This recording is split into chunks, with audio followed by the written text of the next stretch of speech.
Olá, seja bem-vindo aqui a mais um Ciscast. Eu sou Ginaida Nova e é um prazer para mim ter-lhe aqui como espectador para acompanhar esta conversa com o meu convidado super especial que dará diferença imensa na tua vida, na sua caminhada. Eu convido-te a não fugir desse link e compartilhe para que mais pessoas tenham acesso a este conteúdo de valor. Clica aí no sininho para que você seja inscrito nessa página e toda vez que for lançado aqui um novo conteúdo você possa receber. Estou aqui com um convidado super especial, assim como todos os meus convidados são especiais. Eu não vou apresentar-lhe, como sempre, eu vou deixar que ele se apresente a vocês. Convidado especial, por favor, apresente-se ao público lá de casa. Boa tarde, Pai Senhor. Meu nome é Gibson Xinguanhano.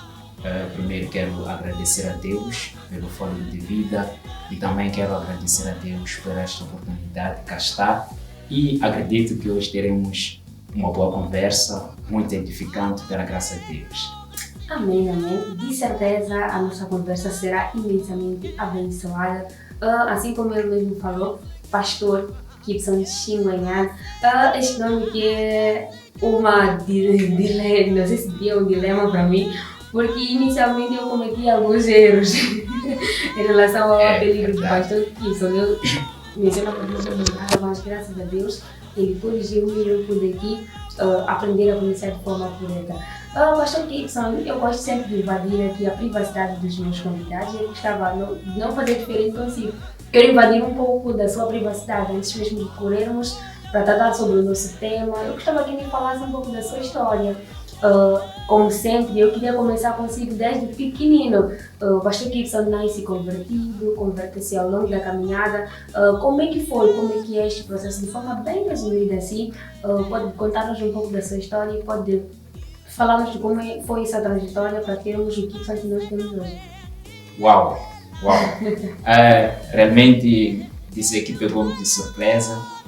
Poucas vezes tenho partilhado, exceto no momento em que estou a ministrar, em que sinto por parte de Deus que devo partilhar aquilo que é meu testemunho. Mas dizer que o Gibson Xinguanhano não é o Gibson que nasceu conhecendo a Jesus. Eu venho de uma família não cristã.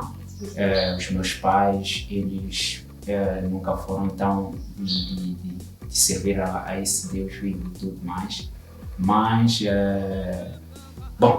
minha história de conversão, na verdade, é uma grande bênção, porque, por coincidência, eu nasci, ou melhor, sou do mesmo bairro com o pastor Dércio, dentro de Deus. Pastor Dércio, dentro de Deus.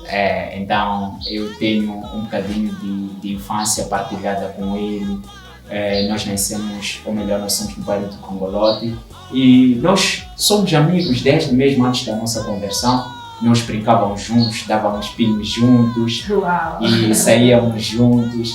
Então, e na altura eu era jogador de futebol. Eu joguei muito futebol profissional. Jogava para o clube ferroviário de Maputo. E do outro lado brincava com o Manderce na altura, antes do pastor, neste caso.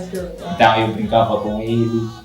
E eu não sei em que momento ele, na verdade, chegou a se converter, né? Porque éramos amigos, tanto conversávamos de outras coisas menos de Deus, da palavra de Deus. Então, naquela nossa amizade, de repente, ele começou mesmo a falar de Jesus, começou mesmo a falar de Jesus entre as nossas conversas e tal. Uau. Ele começava a falar de Jesus.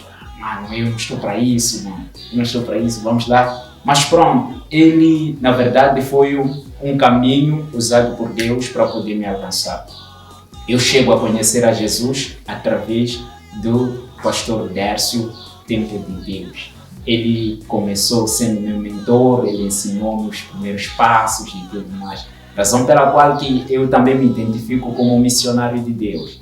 Para algumas pessoas que têm me acompanhado, eles têm visto Gibson, ou missionário Gibson Xinguanhano. Missionário Gibson Xinguanhano por quê? Porque este era um sonho, era uma visão que nós carregávamos desde crianças. Nós gostávamos de nos identificar assim como missionários. Sonhávamos um dia iniciar um ministério com este nome, Missionário de Deus. Então, de lá até cá, nunca mais mudei. Eu sempre fui missionário Gibson Xinguanhano. E pela graça de Deus, depois fui aceitando a Jesus e servi começou a me congregar pela graça de Deus na igreja a qual até hoje estou me congregando e pela graça hoje até sirvo como pastor. Uau. Eu estou no Ministério Comunhão na Colheita, Ministério Arco-Íris, e pela graça de Deus estou lá e sirvo lá como pastor. Uau, glória a Deus. Esse testemunho é imensamente forte. É interessante que algumas pessoas não convertem-se ouvindo a palavra do Senhor, mas ouvindo o testemunho de outras pessoas. Quando, por exemplo, a pessoa encontra-se numa determinada situação e ouve que existiu alguém que esteve no mesmo estágio, mas que foi possível livrar-se e sair daquilo. Então é muito interessante, é por isso que eu gosto de trazer aqui o testemunho de algumas pessoas. E foi muito forte de que alguém lá de casa poderá identificar-se e que poderá ver que é possível mudar a situação de vida para a melhor. Porque se nós temos o pastor Gibson hoje cá, é por causa mesmo dessa mudança de vida que houve essa trajetória. A você que está aí em casa já pode perceber que a nossa conversa está imensamente edificante, forte e profunda. Vem aí muita coisa boa. Então compartilhe este link, não esqueça de clicar aí no sininho para sua inscrição, para que toda vez que a gente lançar um vídeo novo, você possa receber aqui a sua notificação. O tema de hoje é ética e disciplina na igreja. E o pastor Gibson, que só pela aparência já dá para ver que é um dotado de ética e disciplina. Vamos ver aqui no desenrolar da conversa o que ele vai nos trazer em relação a este tema. Porque temos diversas situações dentro da igreja que se calhar este conhecimento podia transformar. Se todos nós tivéssemos conhecimento sobre a nossa forma de agir e de pensar, seria totalmente diferente. Antes mesmo de iluminarmos para mais fundo com algumas questões, eu acho que nós podemos começar desenrolando os termos, né? Ética, disciplina. O pastor Gibson pode fazer aqui um desenrolar para que nós possamos entender do que trata-se, o que é essa ética e disciplina dentro da igreja. Muito bem, muito bem. Realmente dizer que é um tema extremamente interessante, é um tema que quando recebi senti-me desafiado, porque na falta deste conhecimento temos visto a igreja cometendo muitos erros, na verdade. Então foi um tema super pontual, super pontual. Bom, primeiro para dizer que a ética é um conjunto de padrões e valores morais de um grupo ou de um indivíduo. Então isto que realmente é ética, e a disciplina seria a capacidade de cumprir com uma determinada obrigação. Então, dentre esses dois termos, a ética em paralelo com a disciplina, nós chegamos mesmo a uma conclusão de que, olha, a ética e a disciplina dentro da igreja seria mesmo a capacidade de controlar as nossas capacidade de controlar e direcionar os nossos comportamentos, os nossos pensamentos, as nossas atitudes com o objetivo de alcançar determinado objetivo, neste caso específico, dentro da igreja, que seria mesmo adoração a Deus, né? Então, esse seria realmente uma ética e disciplina realmente dentro da igreja. Uau! Resposta muito bem colocada aqui. Estamos mesmo para falar de questões de valores morais e de questões de valores, né, de fazer cumprir com aquilo que são as normas colocadas dentro da igreja. Talvez já você já esteja a se perguntar, já tenha vindo já à sua mente aquela questão de forma de vestir, aquela questão de forma de falar, de se comunicar dentro da igreja. Mas antes mesmo de nós engrenarmos para essas questões um pouco polêmicas sobre como algumas pessoas têm se vestido, como realmente devem se vestir dentro da igreja, podemos falar aqui, né? Pastor Gibson, qual é que acha que deve ser a conduta e qual é que acha que deve ser os valores morais que uma pessoa dentro da igreja deve carregar, que uma igreja deve carregar? Bom, eu parto do princípio de que, sendo uma igreja, nós devemos sempre buscar o espelho de Cristo, não é? Que é a própria cabeça da igreja. Se nós sempre usarmos esta base, certamente que como igreja, estaremos bem direcionados. Uau. Antes mesmo de nós partirmos para a igreja como físico, nós precisamos de ter uma consciência, ok? Eu acho que tudo aquilo que o ser humano faz, sem saber por que faz, certamente que faz mal. Antes mesmo de sabermos o porquê que estamos a fazer uma determinada coisa, precisamos de carregar a consciência do que estamos a fazer e por que estamos a fazer. Se, por exemplo, tu encontras uma criança que está na sala de aula assim que é, e não saiba por que está lá, certamente que esta criança estuda muito mal, não é? Então, o que muitas das vezes vem causando grandes dificuldades dentro da igreja é que as pessoas, elas não têm consciência do que vão lá fazer. As pessoas não têm consciência daquele lugar em que se encontram. Então, as pessoas geralmente vão à igreja só para cumprir aquele padrão social de ter pelo menos uma religião, ter um lugar em que são alocadas. Não sabem ao certo o que estão lá a fazer, é isso que está dizendo. Pois é. Até porque alguns vão a convite das outras pessoas, alguns até vão pela obrigação dos seus pais, alguns vão mesmo só para agradar o cônjuge, ok? Então existem diversos motivos que fazem com que as pessoas elas possam ir à igreja. Razão pela qual que nós devemos carregar este conhecimento do porquê que fazemos. Este conhecimento é que vai trazer resultados aplausíveis, ok? Tanto para nós, tanto para toda a nossa vida e para todo geral. Veja lá que Davi vai dizer uma coisa em Salmo 122, versículo 1. Ele diz que alegrei-me quando me disseram vamos à casa do Senhor. Ok? Ele tinha um entendimento, ok? De onde ele estava a ir e por que ele estava a ir. Razão pela qual ele carrega uma alegria antes mesmo de chegar para aquele lugar. Então, a nossa consciência antes de ir à igreja, esta é que muda totalmente. Ou seja, esta é que vai influenciar em tudo a nossa estadia dentro da igreja. Uau!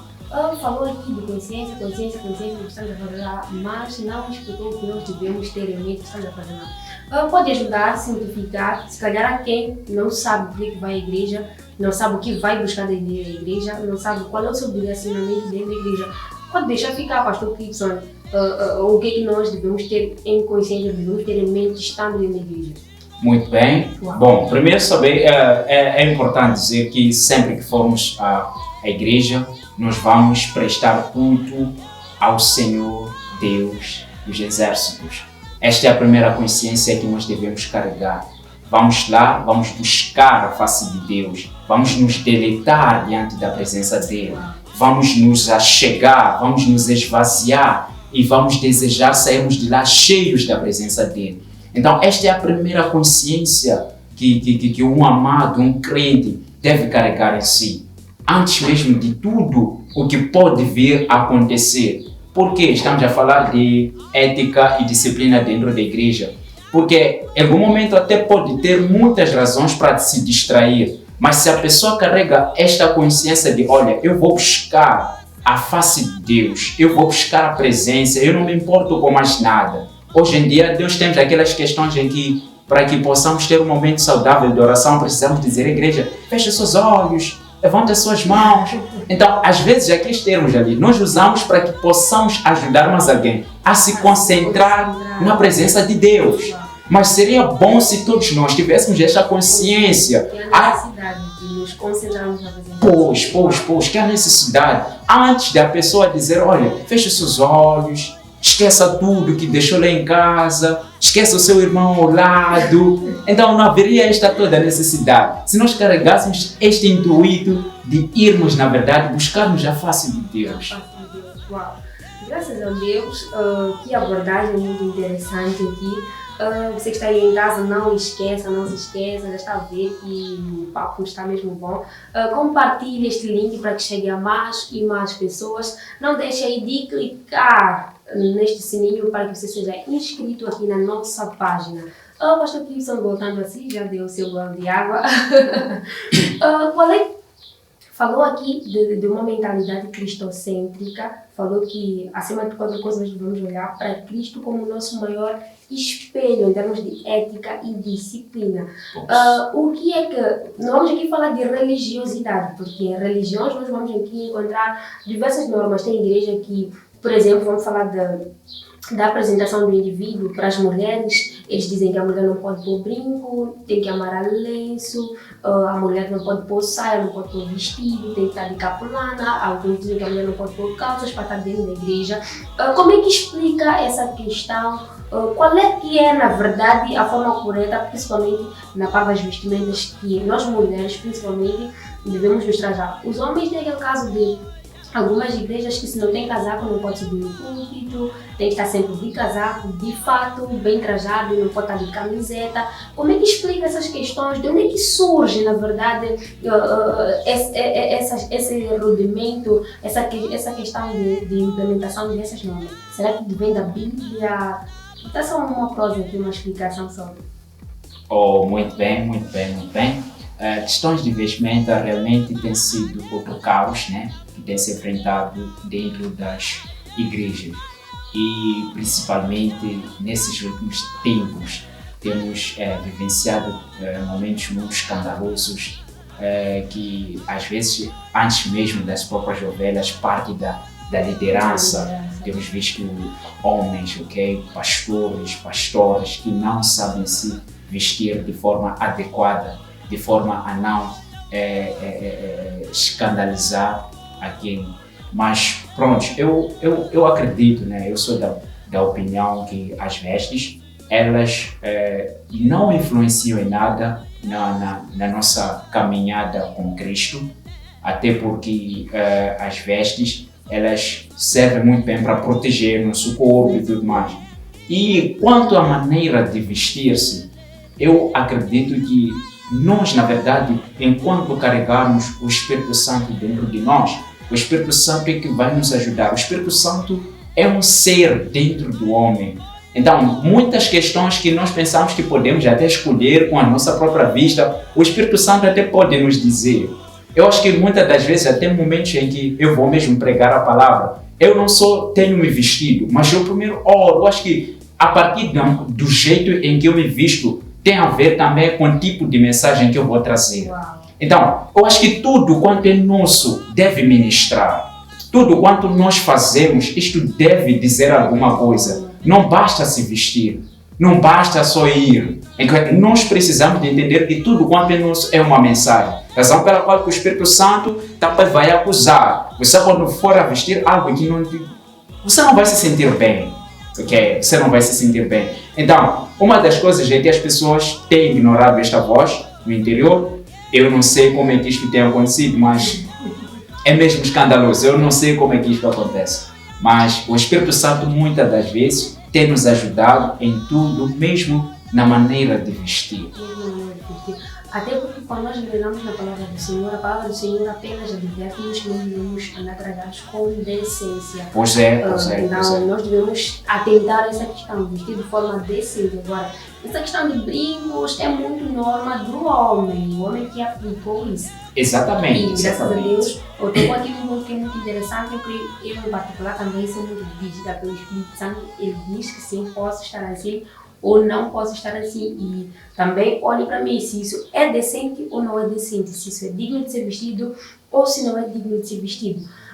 Mas temos também aqui uma outra questão que surge dentro da igreja, que é relacionada a questões comportamentais, fala, questões comportamentais, respeito de fala, algumas palavras que são lançadas dentro da igreja, alguma forma de se expressar diante do povo, tanto na liderança assim como para as ovelhas. Tem alguns irmãos dentro da igreja que surgem fofocas. Será que isso é uma questão de falta de ética, falta de disciplina? Como é que nós podemos limar e lidar com esses casos? Muito bem, questões questões comportamentais, neste caso, dentro da igreja. Bom, primeiro nós temos que entender que o Espírito Santo é o motor de um cristão.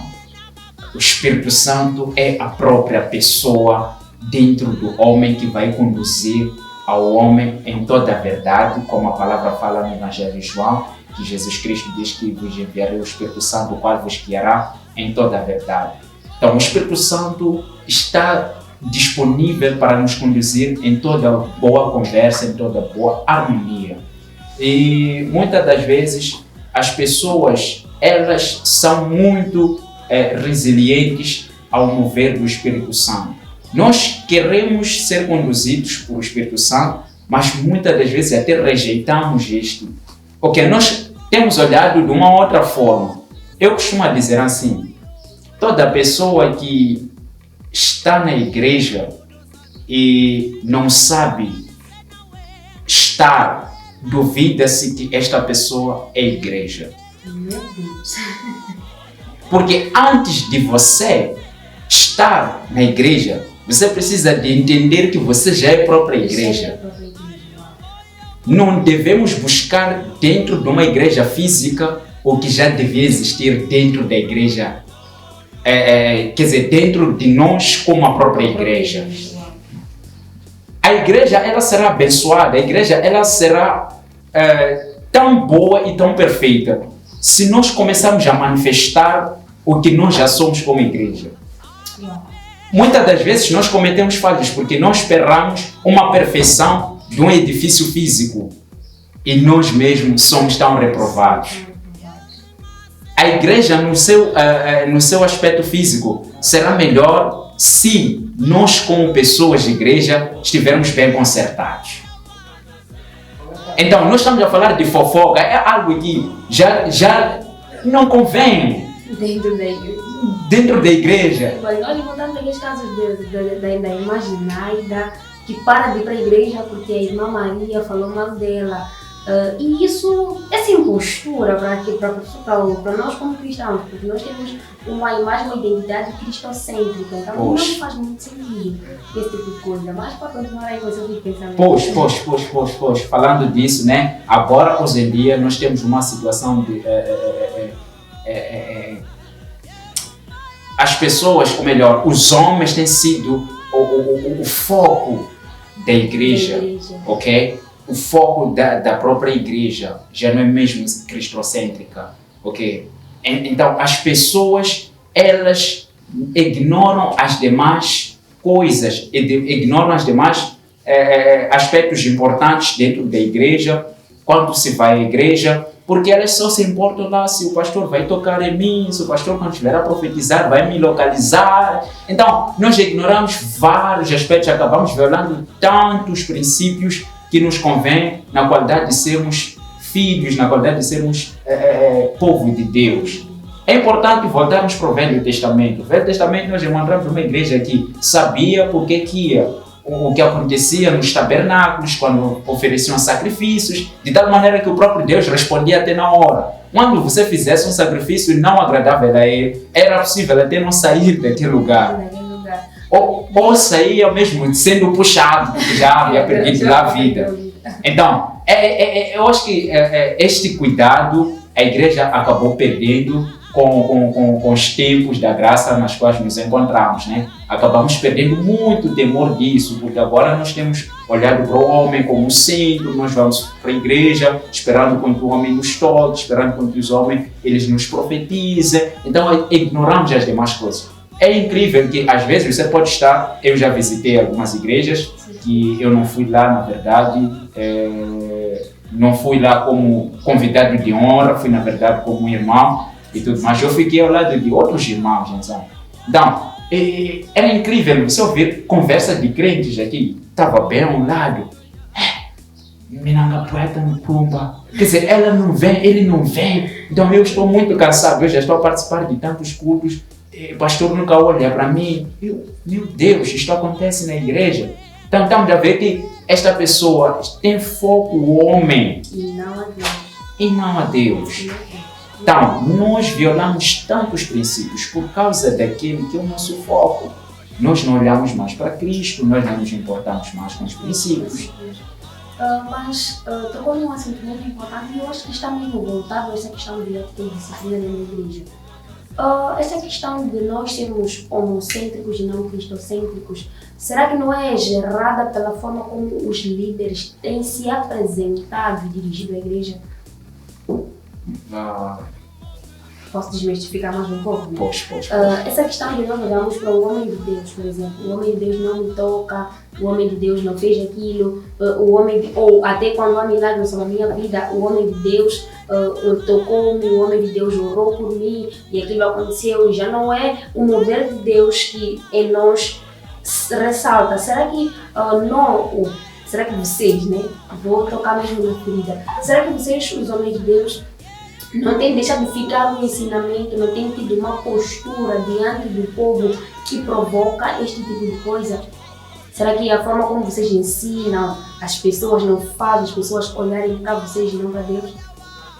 Bom, não posso afirmar categoricamente, porque isto é relativo, depende de líder para líder, aquilo que ensina dentro da sua congregação e dentro daquilo que ensina as suas ovelhas, não é? Mas eu pauto de que quando nós formos a trazer o ensino genuíno de Cristo, nós vamos introduzir as pessoas na pessoa de Cristo.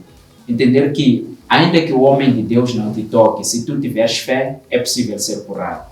Isso é verdade. Ok? Sim. Então, é preciso que as pessoas sejam introduzidas à pessoa de Cristo. Nós não devemos ensinar as pessoas que as coisas aqui só podem acontecer quando eu fizer alguma coisa para si. As coisas aqui só podem acontecer quando você vier para a minha igreja. Meu Deus.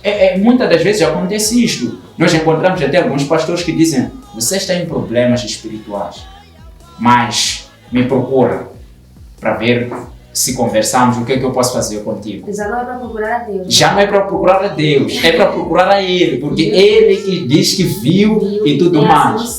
E alguns até são mais ousados. Dizem: na igreja em que você está, se permanecer por lá, não vai viver. Como assim? Dizem, não. Às vezes, até quando vê que a pessoa tem graça, dizem: você não está a fluir nesta graça que você tem. Você precisa de um lugar que vão te entender melhor. Quer dizer, nós encontramos pessoas que em algum momento são direcionadas desse sentido. Infelizmente, até têm sido os próprios pastores, têm sido os próprios líderes que falam esse tipo de coisas. Então, acabam criando o quê? Uma situação de dependência por parte das ovelhas. As ovelhas, elas acabam sendo movidas por aquilo que ouviram. Não, eu preciso de ir para aquela igreja, eu acho que preciso daquele pastor para me monitorar, ok? Eu preciso daquele para que possa me dizer aquilo que viu e que está a fazer com que a minha vida não ande. Agora, nós já não desviamos a ovelha, já não conduzimos a ovelha a Cristo. Conduzimos ela a nós. A nós. Eu recordo-me quando João Batista ele ensinava acerca da vinda de Jesus. Ele dizia que vem aí aquele que tira o pecado do mundo e tudo mais. João Batista ele vivia ensinando. De tal maneira que até quando Cristo Jesus ele aparece, João Batista ele chega a dizer: eis aí o qual eu falava dele. Ok? E os discípulos de João, eles não deixaram a João e seguir a Cristo. Por que não deixaram? Por quê? Porque eles foram muito bem ensinados, eles foram entendendo que, olha, ou melhor, eu posso dizer que João Batista, ele não era egoísta para com as suas ovelhas. Quando viu Cristo, ele não foi no sentido de, aquele não é Jesus, aquele não é Cristo, o qual eu falava dele. Não, mas ele esteve de coração aberto, ele disse: olha, aquele o qual eu vos falava dele é Jair. Nos nossos tempos, eu duvido que existiria um homem como João que poderia dizer isso, porque nós lutamos pelas ovelhas, nós lutamos pelos homens. Quando Cristo pudesse aparecer, por exemplo, eu acho que nenhum homem de Deus poderia abrir mão e dizer: é Jair Cristo Jesus, o qual eu vos pregava. Por quê? Porque tem medo que todas as pessoas sigam a Cristo. A Cristo, não a Ele. Exatamente.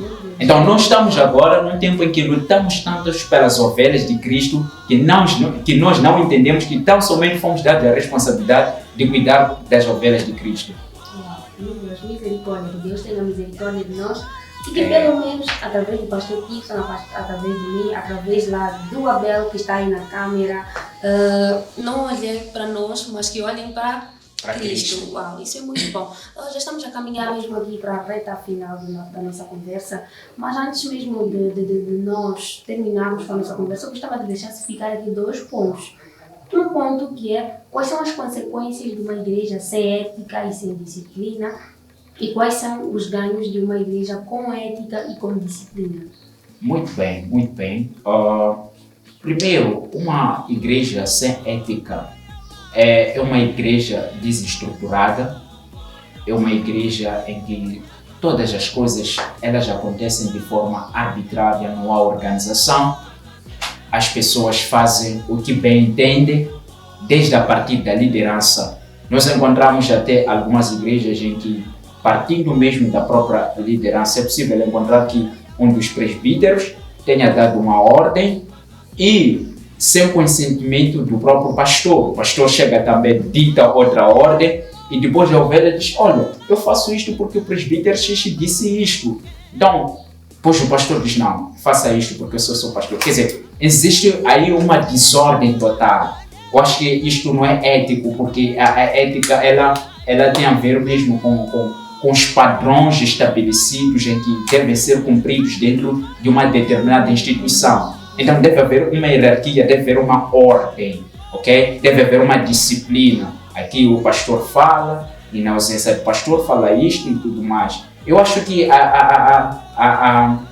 aquelas estruturas em que tem se escrito também, tem secretários também, aquilo ajuda quanto à ordem da própria igreja. Então, uma das desvantagens é que temos visto igrejas que, por exemplo, passam por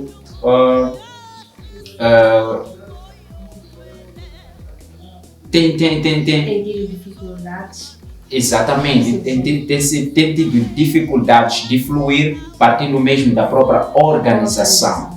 Okay? Esta é uma grande desvantagem. Eu acho que enquanto a igreja primeiro ela for desorganizada, dificilmente até possa fluir no espírito. No espírito, ou talvez até crescer. Crescer, exatamente. Tanto numericamente como geograficamente, porque quando nós não conseguimos gerir essa nossa pequena igreja aqui, vai ser difícil gerir outras células, porque não temos ética, não temos disciplina. Uau! E fala aqui das vantagens da igreja com ética. Ok? Podemos partir deste princípio. Sim. Então, uma igreja com ética e com disciplina, ela é proporcional, o crescimento é mesmo proporcional, o crescimento é certo, okay? Há um respeito, há um amor, e uma das coisas que as pessoas hoje em dia têm sentido muita falta dentro das igrejas é o amor. Okay? A igreja, por mais que seja grande, de que dimensões, se lá não existe amor, se lá não existe um interesse de um amado para com o outro, falávamos no decorrer, né, que existem também situações de fofocas, okay? Palavrões e tudo mais, situações do gênero que não identificam uma igreja. Então, se nós tivermos uma igreja que busca interesses do outro, procurar saber como é que o outro está, vive no amor e tudo mais, eu acho que o crescimento é certo e o mover do Espírito Santo é tão genuíno e eu acho que Deus alegra-se bastante por esta igreja e esta igreja é uma igreja segundo mesmo a vontade de Deus. Uau! Gostei profundo. Bastante só para terminar, eu gostava de deixar-se ficar aqui um conselho para o público lá de casa. Eu gosto de fazer uma pergunta assim provocativa, que é: qual é o seu desejo para a igreja daqui a 1 ano, 2 anos ou daqui a alguns meses em Moçambique? Quando é que gostava de ver a igreja chegar? Primeiro vai deixar aqui um conselho para o povo e depois vai deixar ficar o desejo do seu coração em relação ao crescimento, à forma de levar o evangelho em Moçambique. Bom, primeiro, como conselho, eu gosto de dizer que nós devemos ter a consciência do porquê nós estamos a fazer uma determinada coisa. Conforme dizia, tudo o que fazemos sem saber por que fazemos, certamente que fazemos mal. Antes mesmo de irmos à igreja, nós devemos saber por que vamos à igreja. Muitas das vezes saímos não edificados e voltamos do mesmo jeito, porque nós não temos a consciência do porquê que nós fomos para aquele lugar. O lugar, muitas das vezes, não é errado, mas errados são os princípios que carregamos para aquele lugar. Então, a primeira coisa que eu convido a igreja é que voltemos à consciência de que na igreja nós vamos prestar um culto de adoração a Deus. Veja lá que a palavra de Deus vai dizer que, lá em Romanos capítulo 12, versículo 1, diz que rogo-vos, pois, irmãos, que antes apresentei o vosso corpo em sacrifício agradável, santo a Deus. Porque antes de nós nos preocuparmos em ir oferecer alguma coisa na igreja, nós devemos entender que o primeiro sacrifício somos nós. A primeira consciência é a nossa mente, é o nosso coração. Nós devemos principiar isto quando formos à casa do Senhor. E as demais coisas, elas poderão seguir a nossa oferta dentro da igreja. Então, este é o primeiro conselho. O segundo mesmo tem a ver com isto mesmo. Eu creio que enquanto nós formos cuidadosos para com isto, nós teremos uma igreja que vai fluir nos dons do Espírito Santo. Ok? Nós vamos ter uma igreja que flui nos dons do Espírito Santo. Eu gostava que daqui a alguns anos a igreja pudesse mudar de mentalidade, pudéssemos deixar estes ares que hoje em dia nós temos existido, de homens que vão à igreja para serem tocados, de homens que vão à igreja para serem profetizados, para serem localizados pelos homens de Deus, e voltássemos a desejar irmos ao encontro do Deus vivo que é invocado dentro da igreja. Porque nós, às vezes, aparentemente as coisas são resolvidas dentro do culto, mas sempre que saímos da igreja, as coisas permanecem da mesma forma. Porque não há transformação da mente, não há transformação do entendimento. Nós vamos lá com uma certa expectativa. Se o homem de Deus não te toca, não te profetiza e tudo mais, você volta na mesma pessoa de antes. Mas antes, se você fosse na expectativa de ouvir uma palavra de Deus, de estar sensível, de colocar-se na expectativa de que, Senhor, fale uma palavra na minha vida, transforme meu entendimento, nós íamos crescer de glória em glória. Então a igreja de Moçambique será uma igreja muito abençoada, se deixasse de colocar o homem como centro das suas atenções ou centro da sua adoração. Infelizmente, indiretamente, acabamos até adorando o próprio homem do que o próprio Deus. Misericórdia, Deus que nos livre disso.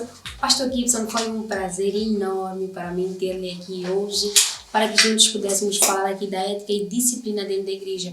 Eu acredito que as pessoas lá de casa foram extremamente edificadas e transformadas. Só para terminar aqui, pode deixar ficar os seus beijinhos e abraços para as pessoas que desejam, ainda dizem que sair de lá sem saudar a ninguém.